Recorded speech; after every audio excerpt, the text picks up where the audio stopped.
Kemudian disebutkan di sini, wah, hilang lagi dia. Ya.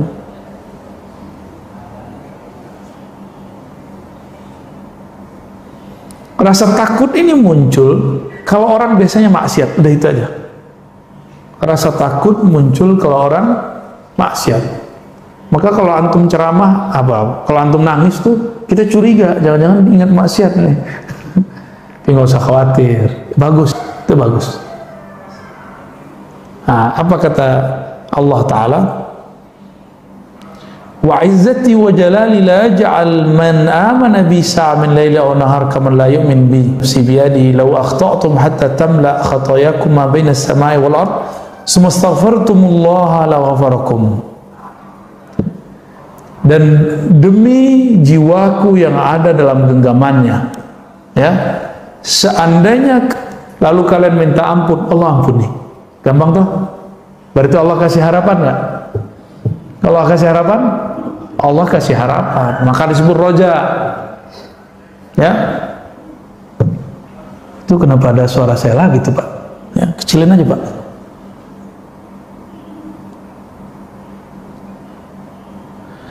Walau lam tukhti'u laja'a Allah biqaumin yukhti'un summa yastaghfirun fayaghfir lahum. Ada orang ngerasa nggak berdosa. Ada satu kaum merasa tidak salah. Ada satu generasi merasa mereka orang taat. Banyak orang begini sekarang. Banyak, baru soleh dikit udah nggak rasa berdosa. Baru soleh dikit sudah ngancem-ngancem orang yang berbeda faham. Ya, banyak. Ya, lalu nakut-nakutin orang. Pernah nggak ditakut-takutin orang, Pak? Ntar kamu dihisap loh di sisi Allah. Pernah gitu nggak? Saya hampir tiap hari pada gituin orang. Maklum, kita juga ceramah tiap hari. Tapi sombong sekali ngomongnya. Ittaqullah, takutlah kamu kepada Allah. Semoga kamu dapat hidayah. Gitu. Dia lupa mendoakan dirinya sendiri. Ya kalau saya amin aja, amin. Ya. Taruh hati-hati kamu dihisap. Ya itu urusan saya, ntar dihisap. Itu urusan ente. Ya. Gak usah ngancem-ngancem kita dengan kata hisap. Ente aja selamatin dulu dirinya. Jadi kita ini kalau beda paham sama orang, gak usah bilang ntar kita lihat aja deh.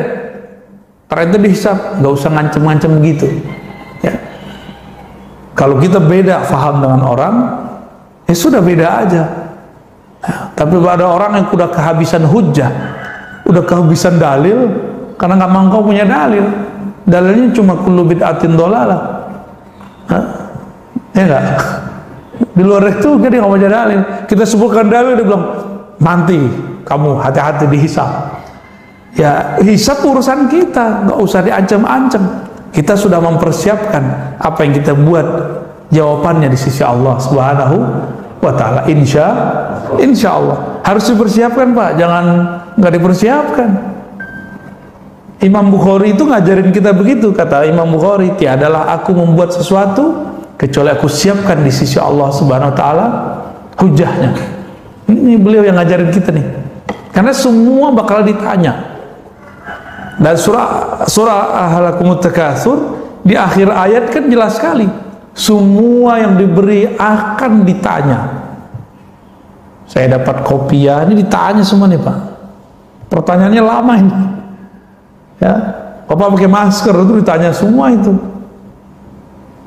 Baju ditanya semua, dari mana, dipakai apa, gimana cara dapatnya. Banyak pertanyaannya ntar. Kita nggak usah ngancem-ngancem orang. Kita makan nggak basmalah aja dihisapnya berat. Ya. Jadi kalau antum debat dengan siapapun, jangan ancam dia dengan kata hisab, kata neraka, nggak usah. Itu hak prerogatifnya Allah Subhanahu wa ta'ala. Ya.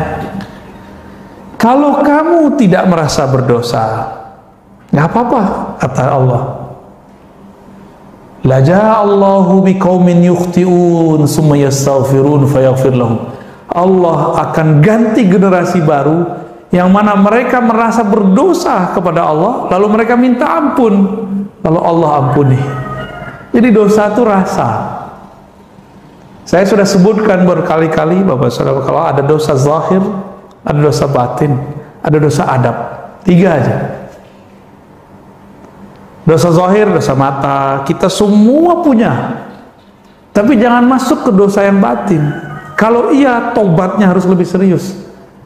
Pernahkah merasa diri lebih baik dari orang? Pernahkah merasa lebih suci dari orang lain? Pernahkah merasa lebih benar dari orang lain? Merasa benar boleh, lebih benar nggak boleh. Bisa bedain? Merasa benar boleh. Masa kita nggak boleh merasa benar? Kalau nggak, untuk apa kita beramal? Kita harus yakin juga yang kita amalin benar. Tapi merasa paling benar itu sifatnya iblis. Merasa baik boleh, merasa lebih baik daripada orang lain nggak boleh. Merasa baik berarti syukur, merasa lebih baik berarti sombong. Itu beda-beda tipis itu ya. Apabila orang-orang tidak merasa berdosa, maka Allah akan ganti generasinya. Muncullah nanti generasi baru yang mereka kolbunya lebih baik. Nah, dia nggak merasa dosa zahir, dia merasa dosa yang kedua, dosa batin.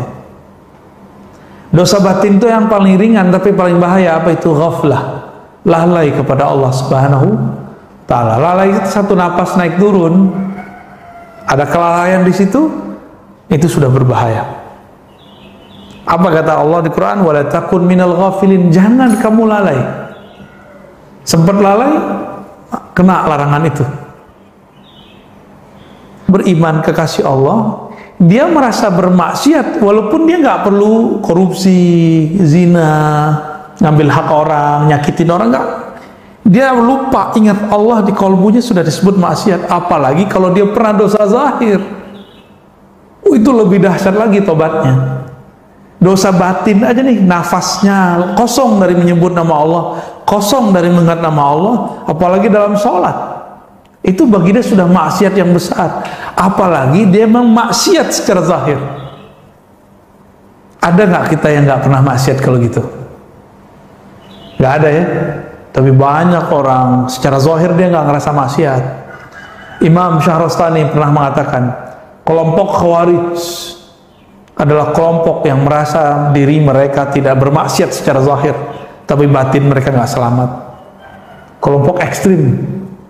Makanya mereka meneraka-nerakakan orang, mengkafir-kafirkan orang. Itu karena kolbunya kotor, tapi hafalannya.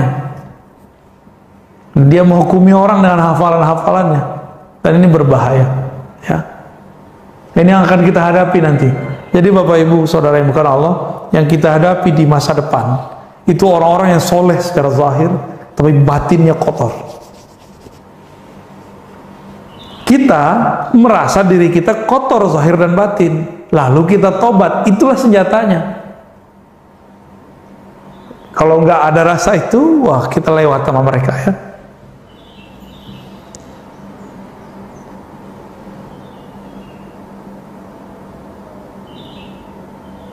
Innama yadkhul jannata man yarjuha. Nah, ini hadis menarik juga nih.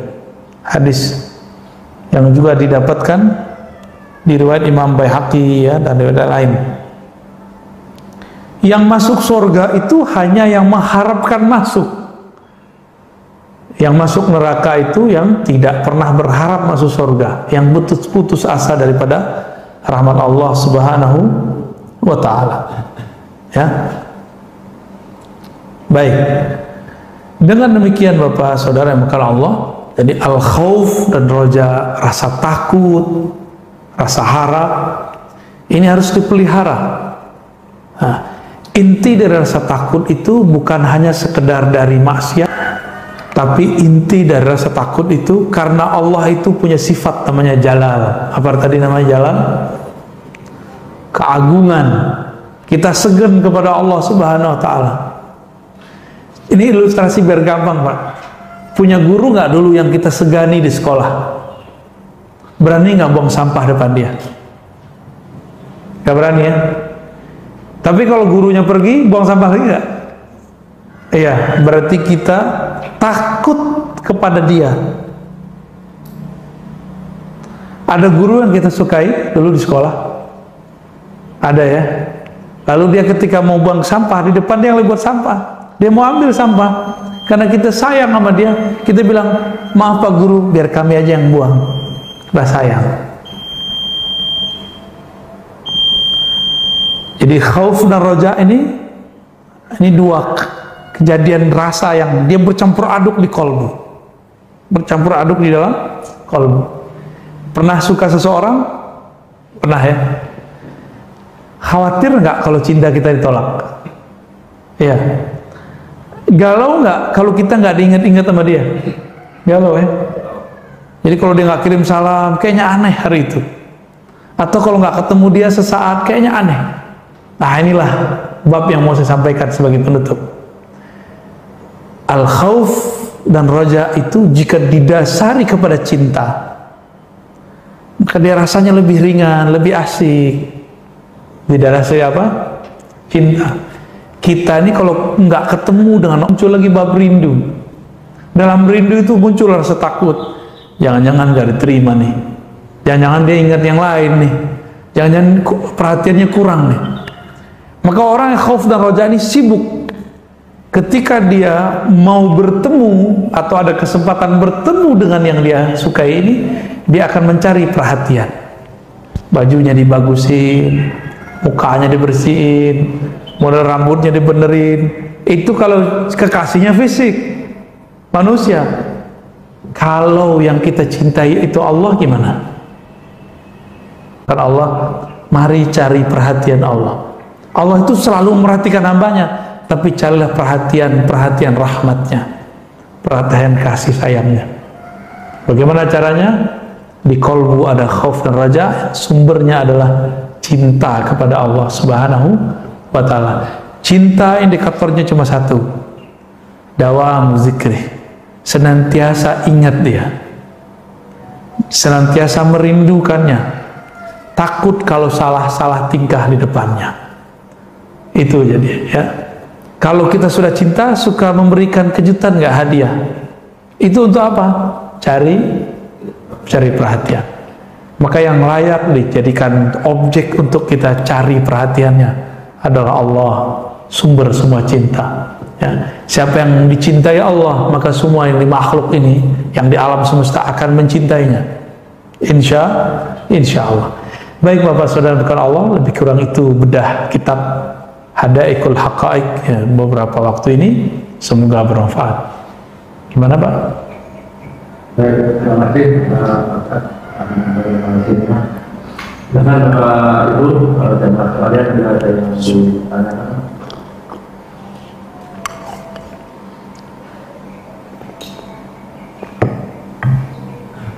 Assalamualaikum warahmatullahi wabarakatuh. Assalamualaikum warahmatullahi wabarakatuh. Assalamualaikum warahmatullahi wabarakatuh. Mohon maaf Ustaz dan Alia. Saya Syukran Mahmud dari Sawangan. Mau bertanya, apakah bahwa dari kalau kita zikir ada suara yang disebut zauq ya, apakah ada hubungannya dengan khauf dengan roja ini? Ya. Yang kedua pertanyaan saya, mohon maaf, saya dengan bahasa Arab karena ini pribadi saya. Syukran dasar ala ilmikum wala syakka bi'ilmikum wala ubali min ayyi jami'atin khalaqtum. Awalan sami'tu min al-akhar, sami'tu qawlan min al-akhar idza dhakara al-dhakirun thumma hatta yakhruja maniyya min dhakarihi hal sahihun aw ghayr sahih, wa ijabah kafa bisahih wa ghayr sahih. Syukran kasran. Assalamualaikum warahmatullahi wabarakatuh. Oke. Tadi pertamanya saya lupa Pak. Kalau zikir ada disebut zauq, rasa.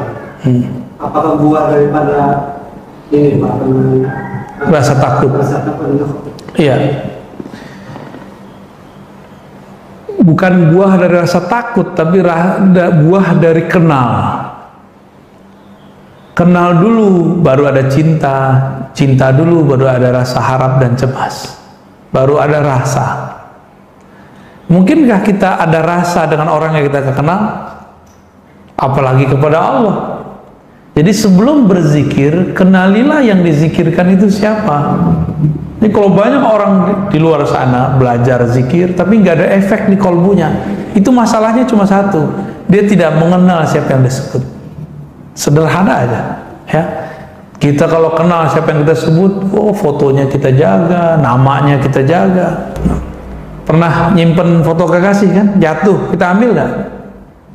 Rela nggak itu foto kekasih kita injek? Enggak. Bapak kenal Muhammad, tulisan begitu, misalnya ada di tulisan jatuh, kita biarin. Kita kan tahu ini nama Nabi Muhammad, walaupun itu, tapi nama Nabi. Karena kenal yang punya nama, maka simbol-simbolnya kita jaga. Jadi dimulai dari kenal dulu, ya, itu Pak. Yang tadi kedua ada terjawab ya, itu ahwalnya Syekh Abdul Qadir Jilani. Sahih, sahih. Ya, Sayyidina Ali begitu. Sayyidina Ali kan mengatakan kuntu rajulan mazza'an, aku adalah seorang laki-laki yang mazza'. Kenapa? Bukan karena Fatimahnya sebenarnya, tapi karena beliau lagi ahwalnya adalah cinta kepada Allah Subhanahu wa taala. Ya, gitu Pak. Ada kalam dari Imam pengarang kitab ini, Ibnu Abi Bakar Ar-Razi, la taghtar bi khasratil ibadah fa inna iblis ba'da qasrati ibadatihi laqiya ma laqiya. Jangan tertipu dengan banyak ibadah, karena iblis beribadah puluhan ribu tahun lalu terjadilah kesalahan yang kita sudah tahu kesalahannya. La taghtar bi kasratil ilm, jangan tertipu oleh banyak ilmu. Karena dulu ada namanya di masa dulu Bal'am, punya ilmu tentang ma'rifatul asma, mengenal nama-nama Ismul Azam, nama-nama Allah, saktinya bukan main dia. Tapi dia kemudian terlaknat juga. La takhtar ya, bi musahabati as-salihin, jangan bangga dulu berteman sama orang soleh, ya. Kenapa kata beliau? Fala rajul a'zam qadran min Nabi sallallahu alaihi wasallam wa lam yantafi aqaribuhu bi mukhalatati. Tidak ada makhluk yang lebih sempurna, lebih bermanfaat, lebih hebat daripada Rasulullah sallallahu alaihi wasallam. Benar ya?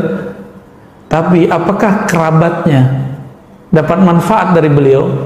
Abu Jahal, Abu Lahab dapat manfaat enggak? Enggak. Jadi kita dekat sama orang itu belum cukup, tapi ikut dia itu baru benar. Ya, belum cukup, tapi kita kemudian mengikuti dia, tasdik kepadanya, itu yang benar. Ya, kita dekat sama orang soleh tapi ngomongin dia, gue mau deket tapi kalau beramal belum, tapi hatinya gimana? Percaya syak atau gimana? Jika percaya, Allah terimalah percayanya. Jika tidak, ini masalahnya. Ya, oke, barangkali itu. Lanjut, ada lagi? Apa cukup? Itu ada.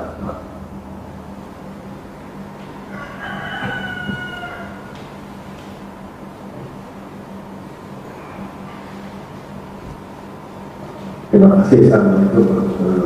Salam. Mengkhawatirkan anak itu bagaimana Ustaz? Yang mana supaya tidak terjadi hal yang negatif ya. Karena ini generasi dan tidak boleh kita meninggalkan generasi yang lemah, kata Rasulullah seperti itu.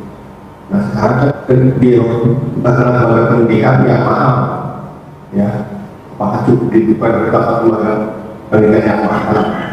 Lalu kita juga ya kurang gitu.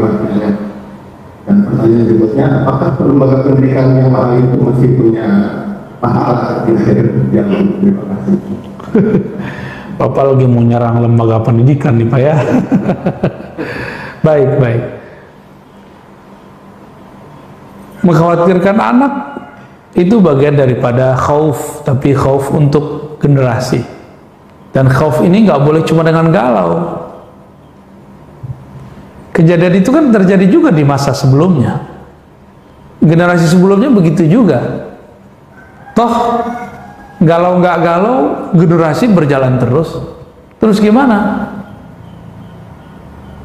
Yang tidak berubah di alam semesta itu cuma Allah. Kan Allah lah yang menciptakan alam semesta. Ya, kekuasaannya nggak berubah. Ya, yang dikuasainya berubah. Jadi dekatkan anak itu kepada Allah. Cara mendekatkan anak bukan dengan banyak sholat, Pak. Kenalkan dulu dia sembah siapa. Jadi jangan paksa anak tuh sholat kalau dia belum kenal siapa Allah. Pelan-pelan kita ajarin ya. Allah itu yang ciptain ayah, ibu, kamu. Maka untuk mengenangnya, mengingatnya, kita menyembahnya. Gitu. Ya. Kamu kalau punya orang tua pasti pengen pulang gitu, pengen pulang ngecas itu. Sumber alam semesta itu kan Allah. Maka kalau orang ini hidup di dunia nggak kembali kepada Allah, nanti dia kayak anak nggak jelas dia mau pulang kemana, energinya nggak ada. Jadi memikirkan pendidikan anak ini bagian dari khauf ya. Tadi khauf dan roja untuk diri sendiri, tapi sekarang Bapak bertanyanya untuk orang lain, itu anak kita sendiri. Wajib Pak, tapi tidak cukup dengan rasa takut. Jangan karena rasa takut kita kemudian kita paksa anak kita ibadah sholat. Ajarin dulu dia cinta kepada yang dia sembah, maka nanti dia nggak perlu dipaksa untuk sholat. Ya, jadi mulai bercerita tentang Allah kepada anak-anak dengan cerita apa? Cerita kisahkan ke mereka. Nanti mereka akan tertarik sendiri untuk sholat. Lalu anak-anak itu dia nggak ngelihat omongan kita Pak, dia ngelihat kita buat apa. Jadi Bapak ini kalau jam sholatnya pergi ke masjid, itu anak rekam sama dia. Nanti kita ketiduran malah anak kita yang bangunin. Coba aja itu. Jadi anak itu dia merekam apa yang dibuat babeh ini ya. Bapaknya ngapain nih? Ada orang tua ngerokok terus bilang ke anaknya, kamu jangan ngerokok ya. Itu bapak kurang ajar tuh. Itu nggak bener ngajar begitu. Kalau kita ngajar anak sholat, kita sholat duluan. Kalau kita bilang ke anak jangan ngerokok depan dia, ngerokok di luar dia. Gitu. Terus begitu. Kita ini nggak semua punya bakat mengajar. Maka kita bertanya kepada orang yang bisa mengajar. Makanya banyak orang nggak bakat ngajar anaknya, ngomong bulat nggak jelas. Terus apakah orang yang membuat pendidikan yang mahal itu nggak dapat pahala? Itu urusan lain Pak, itu urusan kolbu dia. Bapak buat pendidikan murah nggak ikhlas, nggak dapat juga. Mahal gak mahal, jualan metode, dan itu halal, ya. Mau dia pesantren kayak, mau dia sekolah umum, ketika dia jual fasilitas, ini boleh naikin kos. Urusan agama kok kita murah-murahin gitu. Tapi kita harus punya program juga. Jadi Bapak ini kalau ada yang bergerak di dunia pendidikan, emang middle up, harus punya CSR-nya Pak. Harus ada program untuk anak yatimnya, anak duafanya, orang-orang yang cerdas tapi kurang mujur, kurang beruntung dalam bab rezeki. Harus dicari, jangan nunggu orang datang. Kita nyari mereka, orang berbakat itu. Harus ada intelijen sekolah itu, kira-kira begitu. Dicari bakat orang kemana-mana. Di mana dia nyari? Kalau kita di SMP ya kita nyarinya ke SD. Kita nyari jemput bola. Katanya mempersiapkan generasi. Ya. Kalau nunggu orang datang ya namanya nggak benar itu. Ya. Apalagi kalau di lembaga kita ada juga sosial, wah itu lebih cakep lagi. Bisa lebih banyak nanti, bisa dibuat persentase. 70% orang berada, 30%-nya orang berbakat tapi kurang beruntung secara rezeki. Semoga nanti lembaga pendidikan akan banyak begitu, amin ya. Tapi dulu kiai-kiai kita yang hebat itu mereka sekolah bukan di sekolah mewah.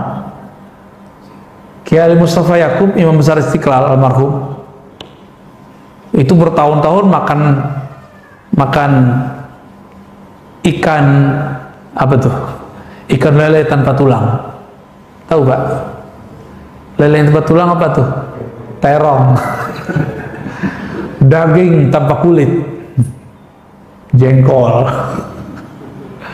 Itu mereka makannya itu aja diolah. Jadi ulama besar tuh. Ya. Jadi mereka sudah biasa hidup bersahaja.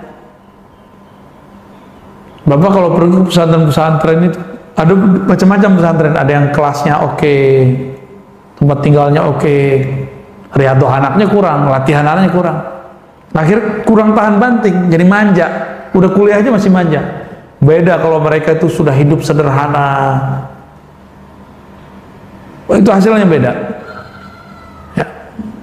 Kita nggak nyuruh anak-anak lebih baik, ya. Itu petuah dari Imam Abdul Hasan Asy-Syadzili, ya. Gitu ya, cukup? Assalamualaikum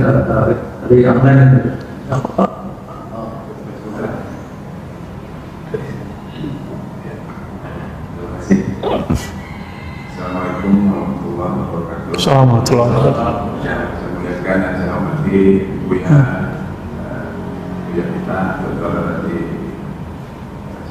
saya ini bertanya, sekitar tahun 1999 saya belajar zikir di PKL di Pasar Minggu, ya. Oh, syukur apa?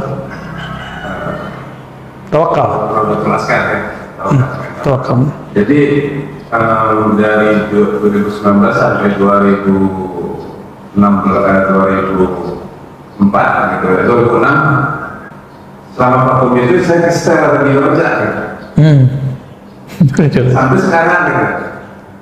Sekarang gitu, jadi kalau awalnya saya dengar ini Buya Satu gitu ya. Radio Roja apa radio apa? Radio Roja gitu ya. Oke. Ya itu sebelah gitu. Rajin juga ya. Jadi akhirnya tapi saya nggak membaca sendiri ya. Ya, apa aja didengar gitu. Saya ini gitu kan. Terus juga suka membina segala macam gitu ya gitu. Jadi sekarang ini sejak mendengarkan tausiah dari Buya, saya benar-benar tadinya setengah-setengah, sekarang mutlak gitu ya. Alhamdulillah gitu ya. Jadi saya ingin izin dari Buya gitu. Izin namanya mengembangkan zikir tadi gitu. Jadi boleh nggak gitu saya itu mentakin ke saudara-saudara gitu, keponakan gitu kan. Dan ingin izin dari Buya juga gitu. Ingin bersama ke Buya gitu. Zikir. Jadi mohon penjelasan dari Buya. Terima kasih Buya. Assalamualaikum warahmatullahi wabarakatuh. Ya, mengenai izin memberi talqin itu ada prosesnya ya. Pertama latihan zikir dulu sampai zikir itu sudah mahir, sudah jadi alam bawah sadar kita, maka energi zikir ini baru bisa itu namanya talqin. Jadi mentalkin zikir, mengajarkan zikir itu gak mudah karena dia butuh energi yang kuat. Kita mau mengurung kolbu orang ini, kita semacam apa ya, kita kurung dari semua arah biar dia nyebut nama Allah. Gimana caranya? Itu namanya talqin. Maka energinya harus dahsyat, harus kuat. Kalau untuk dapat izin talqin dari saya tidak mudah ya, karena saya termasuk yang dapatnya susah. Orang yang dapatnya mudah, dia ngasihnya mudah. Kecuali antum mencari guru lain yang dapatnya mudah, silakan. Tapi kalau lewat saya, biasanya dimulai dari zikir khafi, sebut nama Allah, ada zikir beberapa macam kurikulum, sampai kemudian kepada taraf, ya ayyuhallazina amanu dzkurullaha dzikran katsira. Wahai orang beriman, berzikirlah kepada Allah sebanyak-banyaknya. Baru nggak pakai kurikulum lagi zikirnya. Jadi kurikulum itu sama kayak kita belajar Quran, pakai tajwid nggak? Pakai Iqra. Ada nggak Nabi ngajarin Iqra? Ada nggak Nabi ngajarin pakai metode Baghdadi, Qiraati, Tilawati? Nggak ada. Metode ini dibuat supaya orang bisa baca Quran. Kalau sudah bisa baca Quran, khatam deh Quran, dia boleh ngajarin orang. Gitu. Jadi kapan talqinnya boleh diizinkan? Kalau sudah mahir, ya. Nanti cek dulu, kita latihan zikir lagi, ya. Latihan zikir mulai dari Ismul Jalalah, Lataif, Nafi Isbat, Tahlil, minimal itu dulu. Baru nanti kita minta kepada Allah, ya Allah izinkan. Biar energinya langsung Allah yang nurunin, bukan saya yang ngasih. Ya. Jadi kenapa talqin-talqin zikir gak berasa di beberapa majelis? Karena dia mengandalkan energi zikrullah dari kolbunya, padahal kolbunya tidak selalu ingat kepada Allah. Tapi kalau kolbunya sudah bertawakal kepada Allah, Allah berikan energi, walaupun yang ikut 100.000 orang itu akan Allah. Insya Allah. Gitu Bang ya. Online. Satu, apakah masuk usul Allah dan bagaimana agar bisa berdoa?